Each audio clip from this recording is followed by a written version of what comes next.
Magandang hapon mga ka-happy hour. Narito ang mga balita para sa MBC TV Network News Update 4 PM edition. Economic managers ng administrasyon, business as usual sa harap ng ingay politika. Yan ang MBC TV Network News ni Leth Narciso.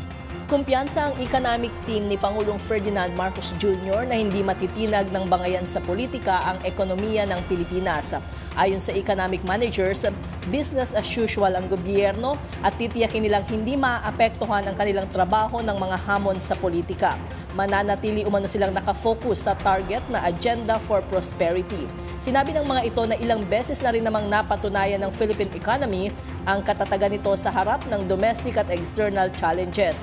Kabilang dito ang mga kalamidad at sakuna, geopolitical risk, mga tensyon sa eleksyon, global or regional financial crisis, supply chain gaps, cybercriminal activities at iba pang suliranin. Kanina ay nakipagpulong si Pangulong Marcos sa kanyang economic managers na binubuo ni Finance Secretary Ralph Recto, Budget Secretary Amina Pangandaman, NEDA Secretary Arsenio Balisacan at Special Assistant to the President for Investment and Economic Affairs Frederick Go.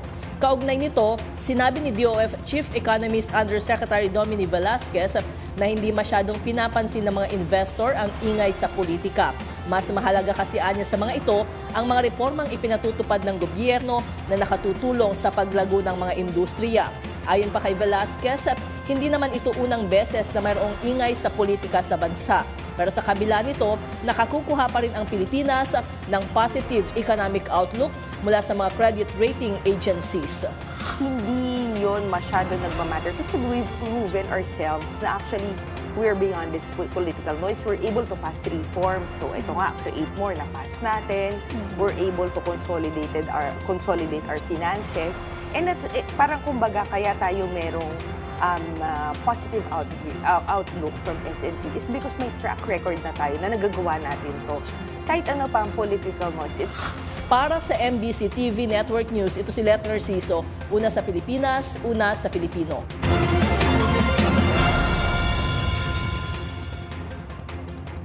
Samantala, Chinese military, nagsagawa ng air at naval patrol sa Scarborough Shoal sa WPS. Kinumpirma ng Chinese military na nagsagawa sila ng air at naval patrol sa Scarborough Shoal sa West Philippine Sea nitong Huwebes. Sa isang statement, sinabi ng Chinese military na Southern Theater Command na ang naturang pagpapatrolya na tinawag na Combat Readiness Patrols ay para palakasin umano ang pagbabantay sa karagatan at himpapawid sa paligid sa territorial area sa Scarborough Shoal, na kanilang tinatawag bilang Huangyandao. Sinabi din ito na inorganisa ng China ang air at naval forces sa buong Nobyembre para magsagawa ng pagpapatrolya. Ang naturang shoal nga ay inaangkin ng China na kinugkob nito mula sa Pilipinas noong 2012, at simula noon ay pinagbawalang maka-access ang mga Pilipinong mangingisda. At yan ang mga balita para sa MBC TV Network News Update 4 PM edition. Abangan ang mga susunod na balitaan mamaya para sa 5 PM edition.